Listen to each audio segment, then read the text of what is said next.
Thank you so much for joining us today. My name is Lisa Stutz, the director of the Royal Gorge Regional Museum and History Center. This morning, our fabulous volunteer, Terri Meeks, will be telling us about when the black sheep in the family was a ewe. But before I turn it over to Terri, I just wanted to go over a few general housekeeping notes and some announcements. If you have any questions or comments during this program, please type them in the chat box. We will be monitoring the chat box throughout the program, and we will make sure that all of your questions get addressed at the end of the presentation. If you would like to test that feature now, please type hello so we know that you can hear us. As for upcoming events at the museum, we want to invite all of you to join us for another old-timey movie night put on by the Friends of the Museum. The first movie night will be held on Thursday, September 26th at 6:30 p.m. at the museum.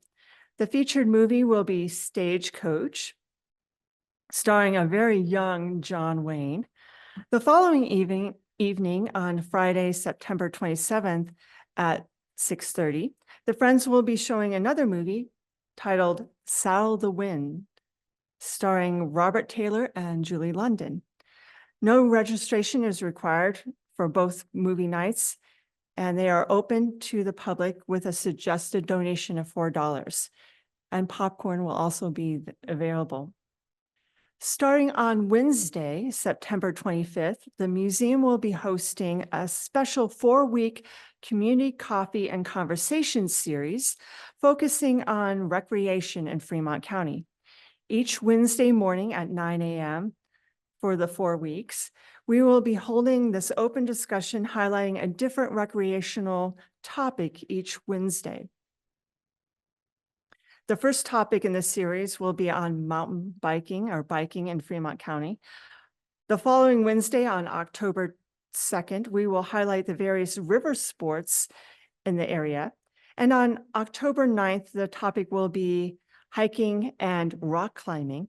And the following and final Wednesday on October 16th, the conversation will be on hunting and fishing in Fremont County. The Coffee and Conversation series is free and open to the public. No registration is required for either of the coffees. We just ask that you share with us your stories and experiences on these fun and exciting recreational endeavors in our county. And finally, our next genealogy or virtual genealogy program with Terri will be held on Saturday, October 12th. The topic will be World's Fair. And we will be posting online registration for this program in the coming weeks. So please follow us on Facebook to get all the latest information about all of our upcoming events.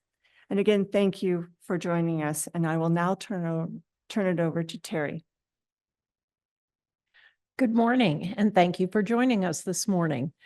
It's really, really interesting to entertain the idea that there are black sheep in our family, but then when it turns out to be a woman, you're even more surprised. Now, there are all levels of black sheep, from illegitimate children up to murder.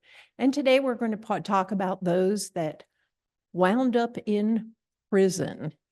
So this was the shock to me in my own family. I came across with just a simple Google search for the last name Terrio. It's a relatively unusual name in the United States, not so much today, but all of the people that share this surname are descended from the same couple that settled in Nova Scotia when it was Acadie. It turns out that Cesare Terrio is my great-great-grandfather's niece. So while not a direct line, here she is being convicted of murder by poison. So what are some of the other women in our past that might have run up against the law? We have to go back to colonial times in America. And for the most part, women's crimes were usually moral crimes. Slander, scolding. Sometimes the women's mouths got ahead of their thinking processes. There were cases of adultery and even being an unwed mother or bearing a bastard child was considered a crime. In many cases, prosecution was difficult to prove. It did require 2 witnesses, but in the case, for example, of adultery, is the man who committed the sin with the woman going to come forward and admit it? So in some cases, nothing was done. In other cases, women were put up for a public event. And there was the ducking stool. And I always thought this was the dunking stool, since the women are dunked, but the actual term is a ducking stool. Whipping posts, and in extreme cases, women were hanged. And as we've seen through the centuries, punishment might depend on your social class. If a fine was significant, it might have been paid, or if a person was from a lower class, it was not paid, and she was subject to one of those public events. Indentured servants, frequently they added to their term of service, being bound to the master. And if a subject was an enslaved subject, it might have been up to the master to determine what kind of punishment the woman would receive. And here is a picture of the ducking stool.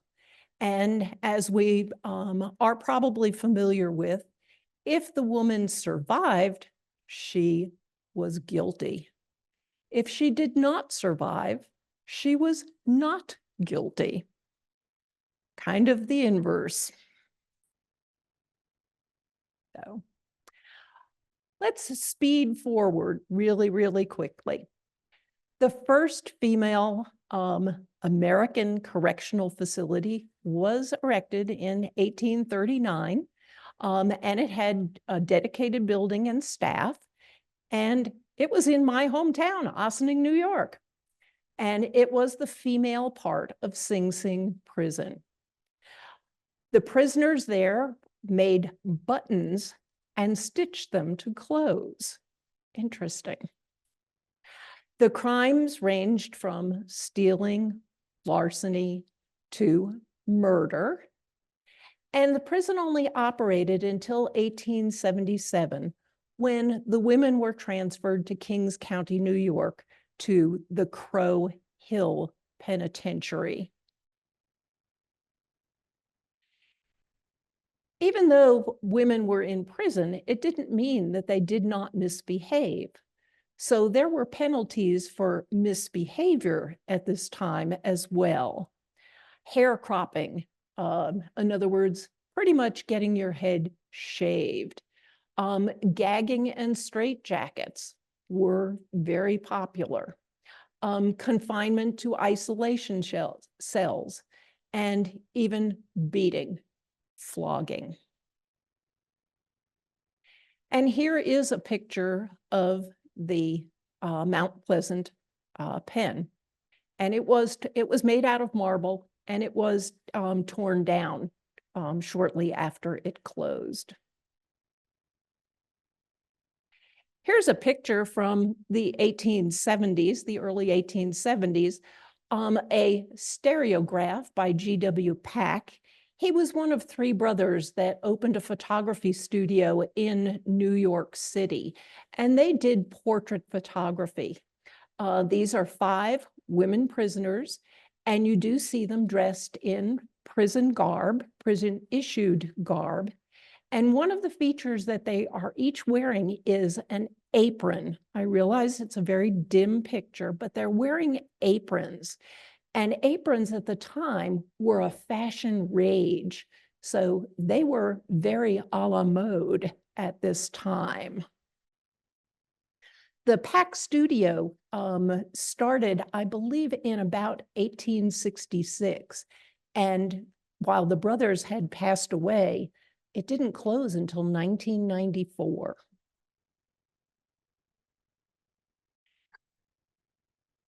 So who were some of the inmates that were at this Mount Pleasant prison? There were 166 convicts in 1870, and most of them were serving short times, simply 1 to 2 years for larceny. Larceny is the theft of property without the threat of violence. So that's a key distinction. And women at the time, you have to realize, did not have occupations. If there was something that went wrong in their household, how were they going to survive? How were they going to feed their children? So larceny was a very common crime among women. In 1870, there were 7 women that were convicted for murder and sentenced to life in prison. And we're going to take a look at one of these ladies. First, we see in the 1870 census that Rebecca Townsend is a matron in the prison system. She was not a matron in the 1860 census or in the 1880 census. So I don't know what her circumstances were that made her a matron in this one short period, but she was. We're going to take a look at Polly Frisch. And here we see her incarcerated in the 1870 census. And she's still in prison in 1880.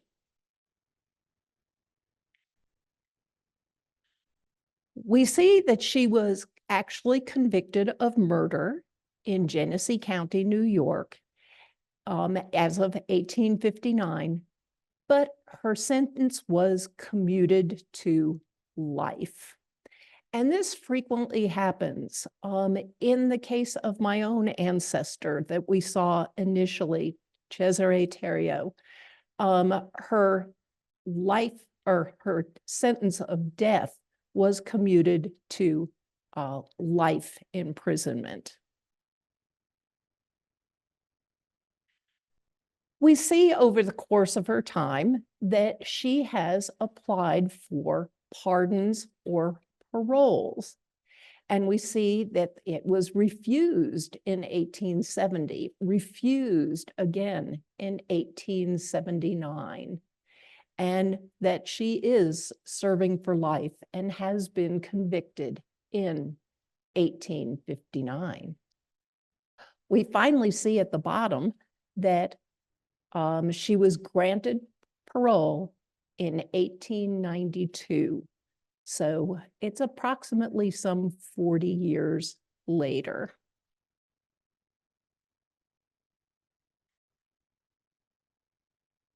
In doing some of the delving, we see where her record of her pardon is recorded.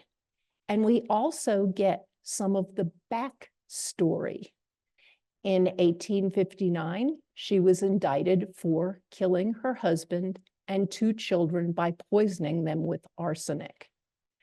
What is particularly interesting about this is that there were actually 4 trials to get her convicted. And we see further information that is closer to the time. In 1856, in July of 1856, She actually poisoned her husband, Henry Hogue. He was a respectable citizen of the town, and it was very short time later, merely 6 weeks, that a 5-year-old little daughter also died mysteriously. And finally, in 1859, an infant also died. And that is what finally raised suspicion. Apparently, they took the first 2 cases of deaths with a little bit of a question, but by the time the third one came along, they decided that an autopsy was required. Well, they did the autopsy, but they didn't test for arsenic. So here again, they didn't know. And as it turns out, Polly, in the fall of 1857, she killed a 2-year-old. And that's when they finally did find the arsenic. They exhumed all of the bodies and did find the arsenic. And by the time she was convicted, she had actually killed her husband and 6 of her children. Oops.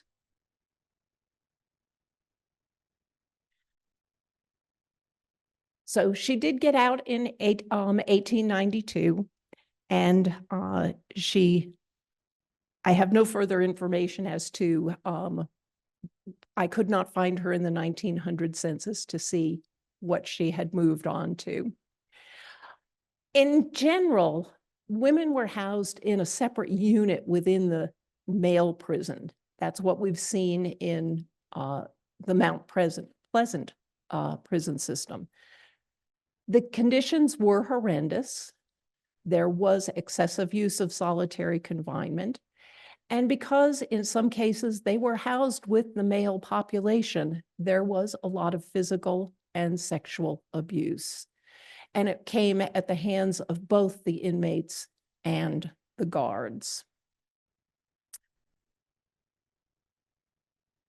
In 1873, the Indiana Reformatory for Women and Girls, that became the first standalone female prison. And it was also the first maximum security prison for women. It was founded by 2 women Quaker reformers, and their goal was to try and end the abuse of women in the state's prison systems. When it opened, it housed just 16 women, and Sarah Smith was the first superintendent. And here is a picture of the Indiana Reformatory. Looks pretty daunting. And we see a list of female prisoners in 1880. And we're going to look at the lady who's at the bottom of the list, Nancy Clem. She was there in the prison in 1880, and we also see her, but she's listed as a wife in 1870 in a different prison housed with men. So when the prison opened in 1873, she was moved to the new female prison. So what got Nancy in trouble? In September of 1868, she's charged with the murder of Jacob Young and his wife, Nancy. And the newspaper gives a pretty gory description of what happened, especially to the wife. And we find out also from other newspaper stories that not only was it Nancy, but her brother, Silas Hartman, and a third accomplice, William Abrams also were involved in the scheme. They were all convicted of murder, but 2 years later, Nancy got out on a technicality. She got out for a retrial on a technicality. And here is a newspaper sketch from her trials of Nancy. Her brother was so remorseful about the killings that he actually committed suicide in prison. And there is more to the story. Apparently, Nancy was involved in a pyramid scheme, or at least a money scheme. She would borrow large quantities of money for very short periods of time and pay back substantial interest. Now, where she got the money for the interest, that's what I question. But her theory and her plan was, and this is theoretical according to the newspaper, she borrowed continually larger amounts of money and built up good credit. She paid the loans back along with the interest, and she would borrow a larger quantity. And it was when she got to the last one, when she was satisfied with the amount, that she would abandon the scheme, keep the money, and not repay it. At the bottom, we see that the cause of the murder of Jacob and Nancy Young remains unexplained. Apparently, Nancy accompanied the couple out to a remote area, and whether the borrowing or the repaying went wrong, they both wound up dead. The gun that actually shot the couple was actually purchased by Mr. Abrams, and he was also convicted of murder in this particular case. She was paroled in 1883, and she eventually died in Indiana in 1897.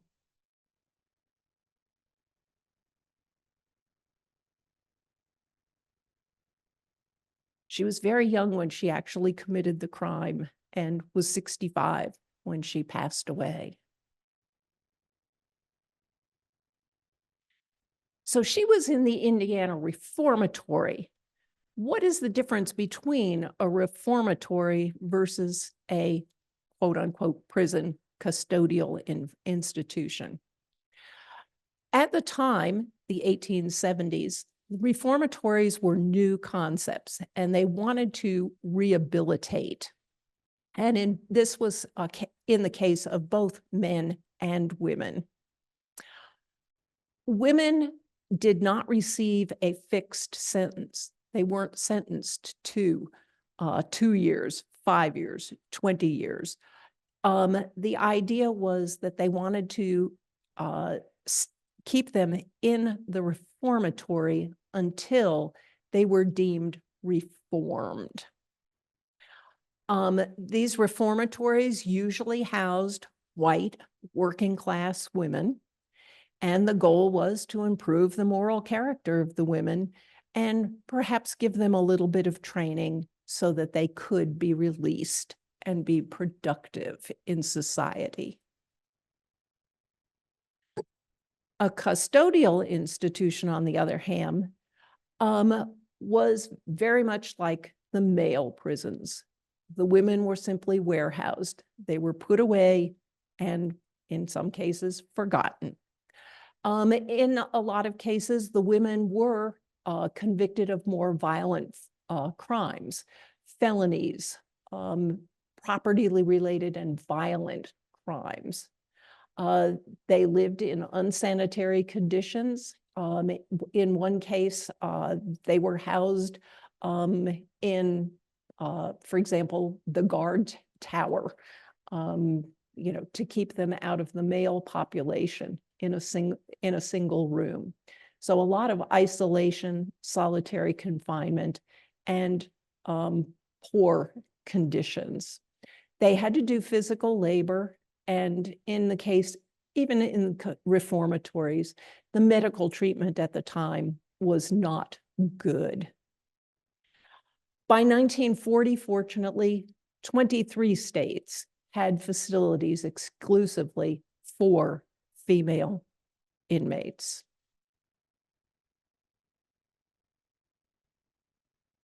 Women of color,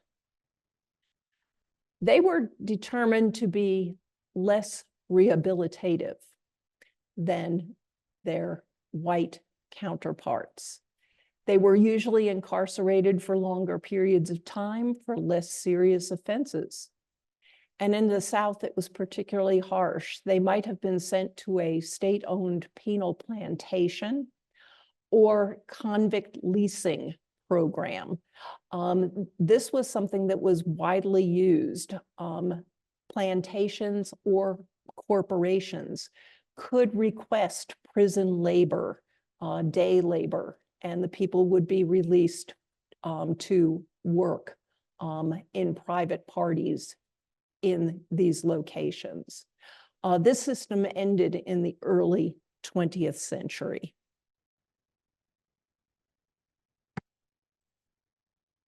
Let's look at our own Colorado Territorial Prison. It opened in 1871, and the first woman, Mary Solander, arrived in 1873. She was sentenced to 3 years for manslaughter as the result of a death because of abortion. Mary was a physician, and she lived in Boulder and had performed an abortion, and the patient subsequently died.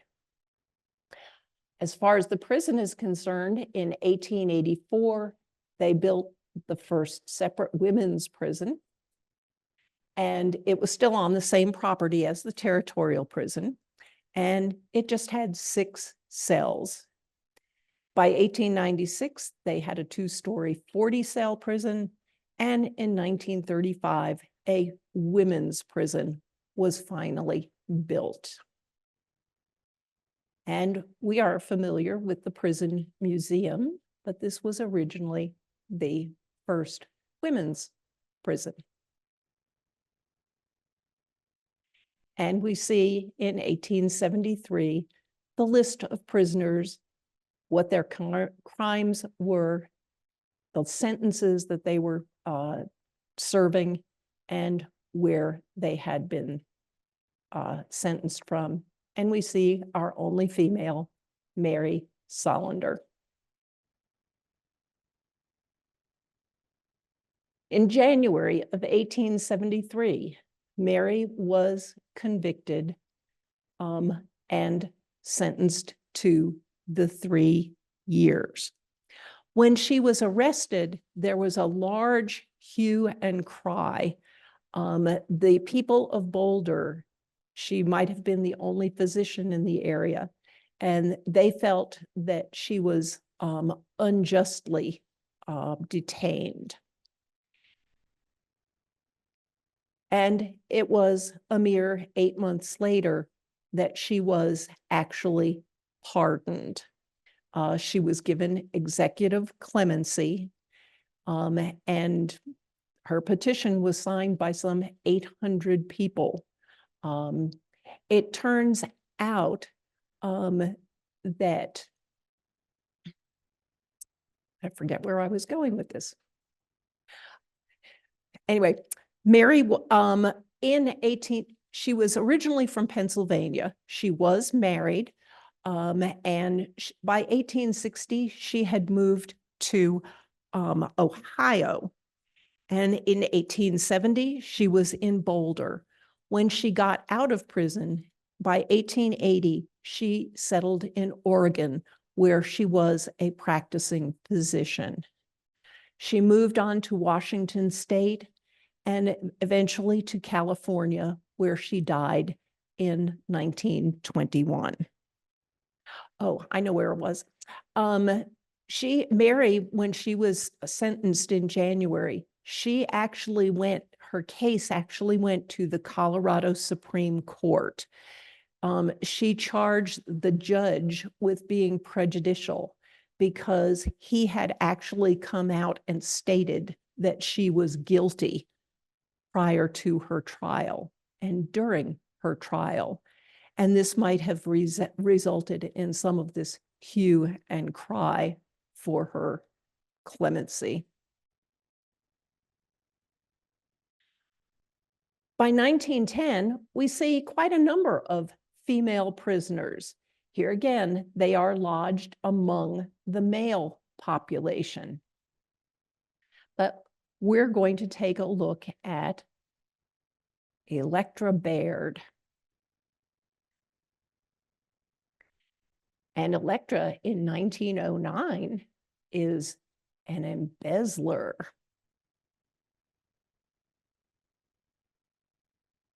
Her trial came very, very quickly, and she was sentenced in June of 1909 to the Colorado State Penitentiary.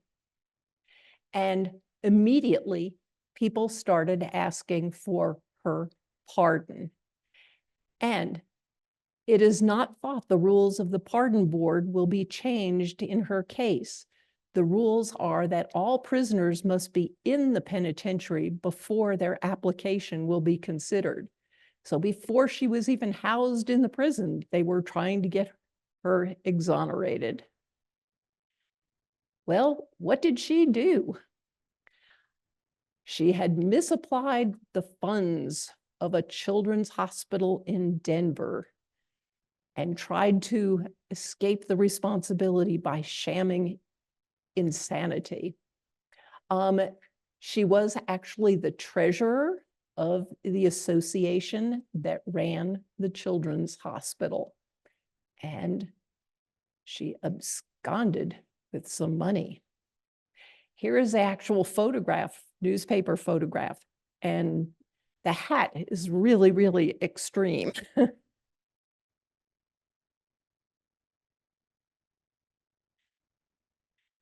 So she stole the money and purchased a home for herself and her husband using the funds. And so the hospital, the children's hospital, actually took the home. She refused to transfer the mortgage to them, so that she defaulted on her payments, and the mortgage holder turned the house over to the association, and they had to pay a balance. The association actually lost money in the deal, but they did get the house, and they in turn sold the house in order to recoup some of the losses. And here's where they are selling, and the debt has been reduced to $1,247 from $2,100. So they lost substantially. It's really, really interesting. She's been in prison roughly a year, and she is serving a sentence for stealing the funds from the children's hospital. And he takes her surroundings and condition harder than any other prisoner here. She's an elderly woman. She was 41 years old, according to the census. But most of her others are comparatively young and middle-aged. So 41 was elderly. So finally, she did apply for a pardon. And because she had not served the minimum sentence, they did grant her pardon once she did serve the minimum sentence, which apparently was October 8th. And she was released then. And her health apparently was suffering, and she was staying with friends here in Canyon City. She's one of those people also that disappears from the census. So to find follow-on information for her was very, very difficult. Whether her husband divorced her and remarried and she remarried, I was not able to find any additional information for her.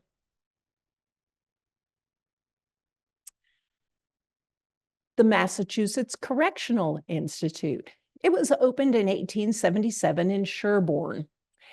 Here again, founded by a woman, Hannah Chickering, and she wanted a more domestic cottage style architecture. She wanted individual buildings for the women. However, the fortress-like penitentiary style still persisted, and that is exactly what Massachusetts Correctional looks like. It was acquired by the town of Framington in 1924, and there were some cottages added as late as 1965. But here is Massachusetts Correctional. Now, whether they considered these individual quote unquote cottages, I don't know. Still looks pretty institutional. And here is one of the interior views.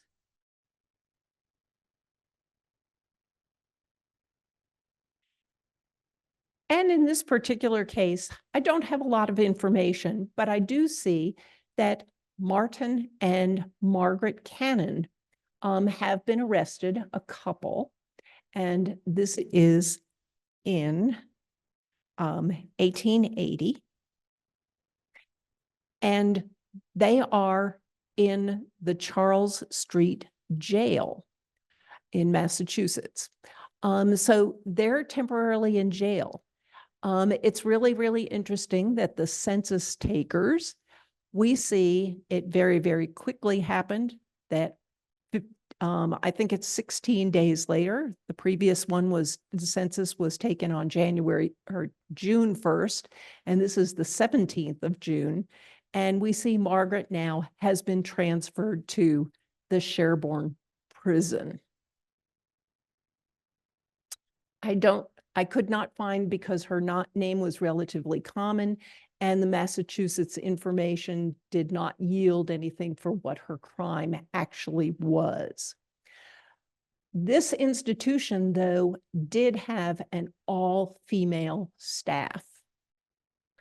And what set it apart was that it had an inmate nursery. There was also an on-site hospital for the first time, and they concentrated on education. They wanted a better quality of life for the women, so they were really looking at reform. And this prison is still in use today. And we see a more recent census, and we see how women and their infant and young children are enumerated together. It's an unusual, this is 1950 census, but it's an unusual situation.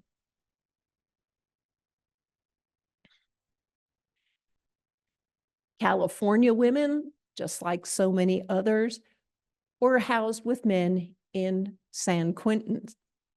In 1868, there were 3 females confined to the prison. And like I mentioned earlier, these women were housed in apartments over the officers' quarters. They were very much secluded from other inmates, from other interaction. And it wasn't until almost 20 years later that the position of matron was created.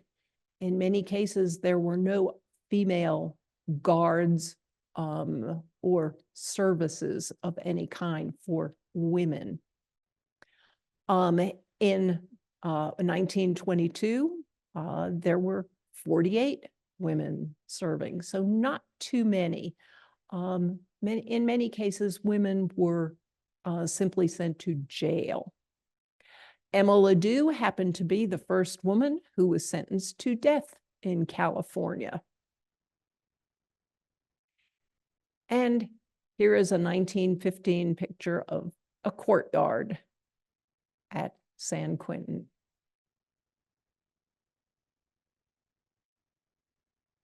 And we're going to look at Chana Andrade. She is of Native American birth, and she's 50 years old at this time, and she's been in prison for at least 10 years because here she is in 1920. And it turns out that she too was convicted of murder in 1916. We get a brief physical description of her. And it turns out that both she and her husband conspired and actually killed their daughter's common law husband in 1916. This is actually her brief obituary from 1933. Her husband was also convicted and entered prison at the same time, but he went to Folsom Prison.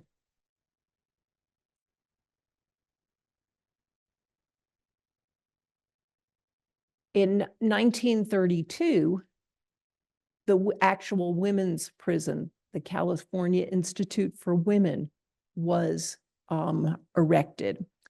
And because of a large earthquake in 1952, the prison was transferred to Chino. But here is a picture of the original location. And we do see a little bit more of that cottage style in 1932-ish. And we're going to look at Burma White. And we notice that she's 26 years old in the 1940 census.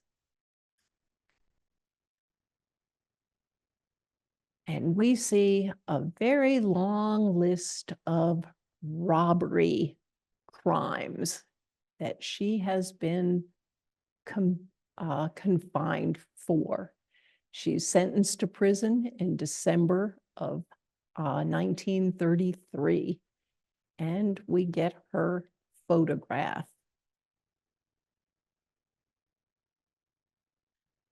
It's really, really interesting. Okay, September 1st, 1933, we get a wedding announcement. A couple is married here.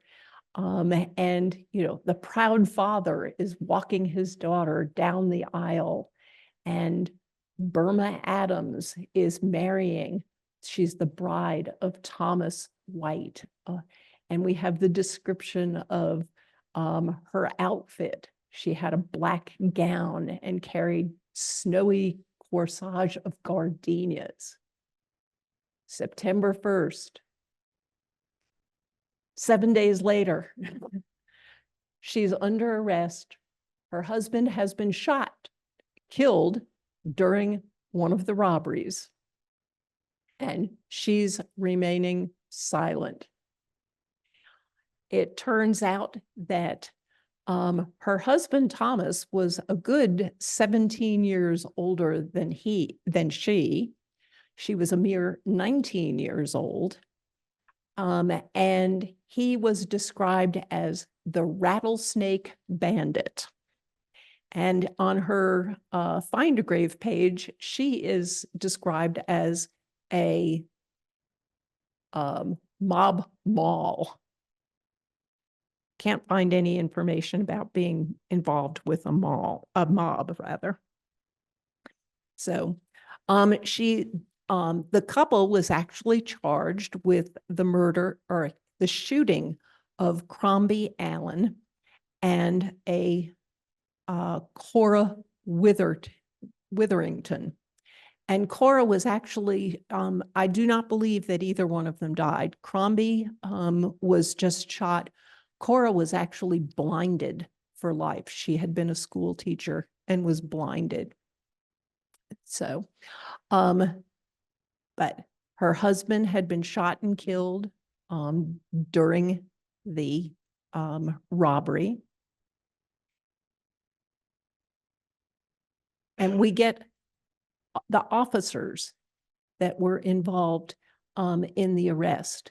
And this is a genealogy program. So you need to look through newspapers, look through things. Your people may not have been the villain, but they may have participated in some way, shape, or form, either through the court system, the police system, or been the victim. So typing your ancestors' names into newspapers helps. And we see the young woman going off to prison, escorted by Belle Wolfe, who is the deputy sheriff.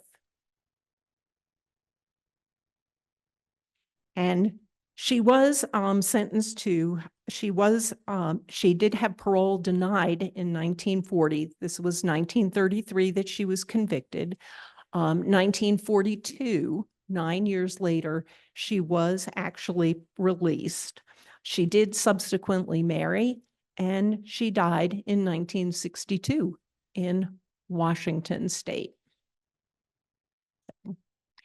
Here we have Cold Springs in Elmore, Alabama prison. And we have Sarah Beeson in 1920. And she also is charged with murdering her husband, Richard. The evidence introduced at trial was only circumstantial.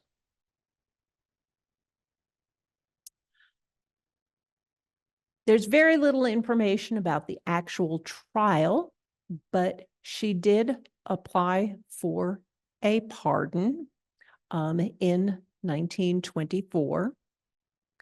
And she did actually receive a pardon. And she actually also went on to apply for a restoration of her civil rights, and apparently demonstrated good citizenship. So they did restore them. She then subsequently also, not only was she satisfied with, she wasn't fully satisfied with being pardoned, she wanted a full pardon. And that was actually denied.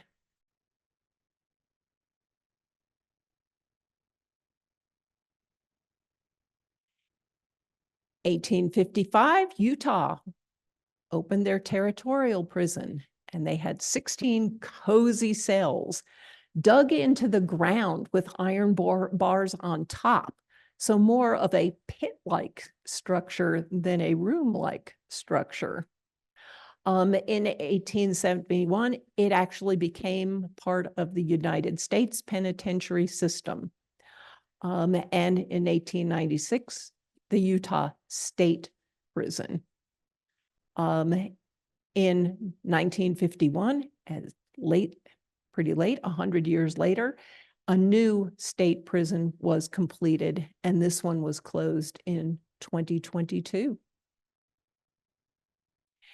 And we have Meta Bader, and she actually, this is 1928, so it's right before the Depression when things were kind of going downhill, and she actually looks pretty happy to be going to prison.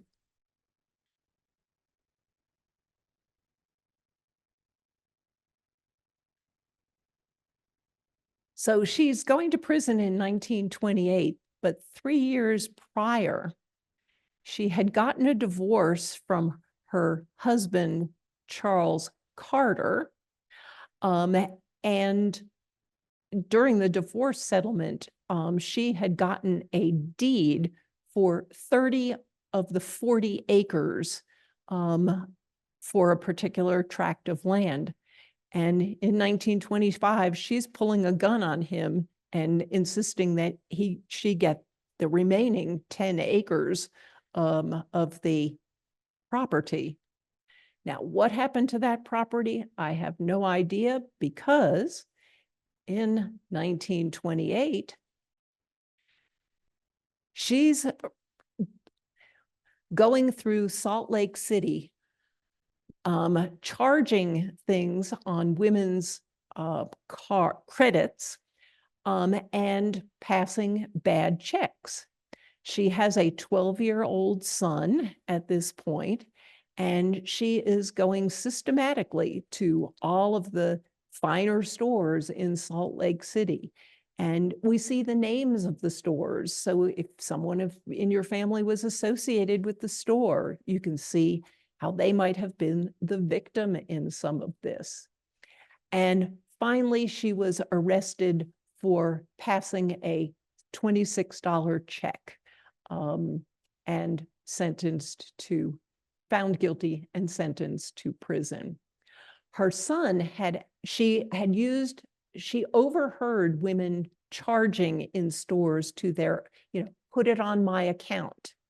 And she subsequently went back. She knew that the women were account holders, and she went to a different department in the store, purchased things, clothes, blankets, what have you, clothes for her son, and said, put it on my account. My name is so-and-so.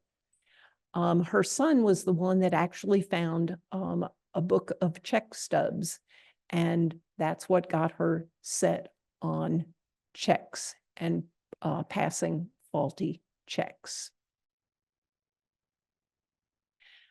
So she did plead guilty to forgery, charged specifically with forging the name Lily Parsons on a $26 check with the intent to defraud. And she got from 1 to 20 years on that. And she pleaded with the judge, what am I supposed to do? I have a 12-year-old child.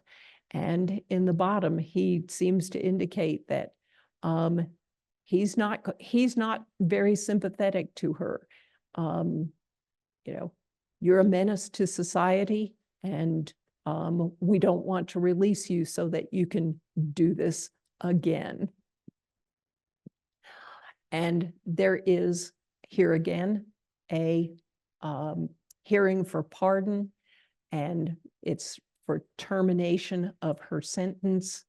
And she's down at the bottom, Meta Baker, in 1929.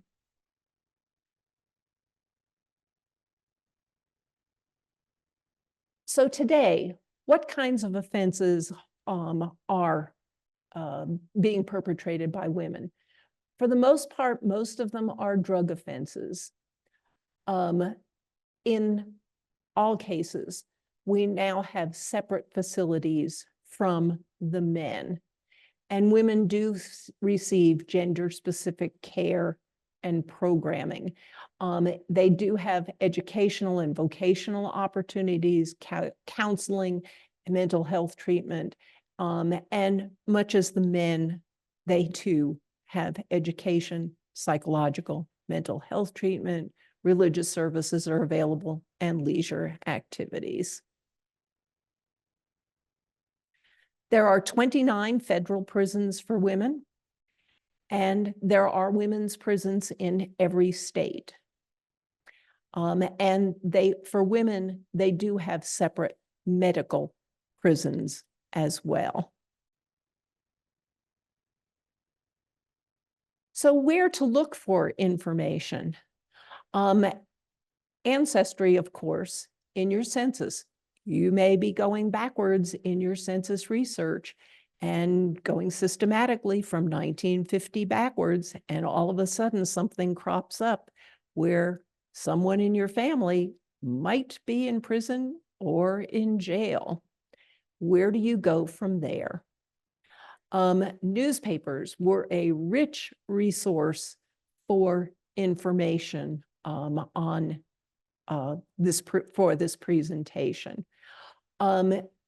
Search each state for online newspapers. Chronicling America is the Library of Congress site, but each state also has online newspapers. One of the unusual sites is Black Sheep Ancestors. This is a volunteer organization where volunteers have uploaded and provided information, done research, and they have an extensive collection for each state, but it varies widely. Here, for example, is their homepage, and we see outlaw and criminal ancestors search, court records search. And you can go in executions, insane asylums, pirates and buccaneers.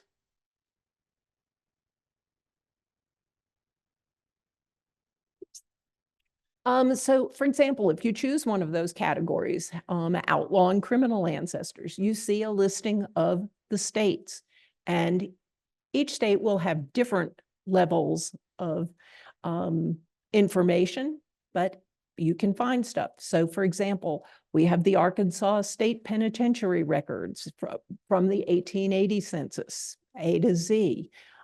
We have photos of inmates. We have state penitentiary prisoners from for just a 2-year period, as well as other types of records. And it may be something as simple as a chart. This is for a 2-year period from 1936 to 1938, alphabetical listing, what their prison, their file number is, the court that they were sentenced from, what their crime was, and when they entered and served in prison, as well as how long their terms was. So some very valuable information. There are court records, for example. And in this particular case, for North Carolina, we see records that are dating from the 1700s. And you can actually, there's a transcription, and there is also the actual document. So it's, if you know somebody that is in prison at some particular point in time, it might be, you might be able to find them in this. I also have to say that there is a federal penitentiary lookup list, and many of the prisons, especially state prisons, also have lookup capabilities online. You may not be able to find the actual record for the person, but you can find contact information and perhaps verify that the person was indeed in that particular prison. So we've already looked a lot at newspapers, but there's also records in the county courthouse. There are jail records. There are criminal trial records that may be in an archive, but should be in the courthouse. Also, people frequently or sometimes changed their names once they had served time in prison. We saw that Burma White, I didn't point it out, but she had an alias, a completely different name. State archives do hold some of the records for state prisons. And if you're fortunate, Similar to Colorado, we do have a prison museum and archives here. So it's worth trying to check out. As I just mentioned, the State Department of Corrections, do a Google search for the state, get the names of the prisons, and you potentially can find information there. And the Bureau of Prisons also has similar information. Because this is a genealogy program, not only are you interested in the actual criminals, but here again, I mentioned that your person might have been the victim of a crime. You know, who were the arresting officers? Were there sheriffs, marshals, and various police involved in the situation? Was there a policeman in the court, a policeman that gave testimony? Who were the witnesses that might have appeared in a court trial, as well as the attorneys or the judges? Who was the court reporter who heard all of these stories? So there are any number of places to look for further information to find out more about your people. So I see that at the moment, there are no questions. So as Lisa announced at the beginning, next month, we're going to talk about state fairs, or excuse me, World's Fairs. We're going to only talk about the World's Fairs that were here in the United States. And we're going to look at a lot of the buildings that were constructed for these fairs, massive structures, and more importantly, the products and inventions that people displayed at these fairs. So if you have not attended a fair, perhaps someone in your family did. We look forward to seeing you next month, and I thank you for being here this morning.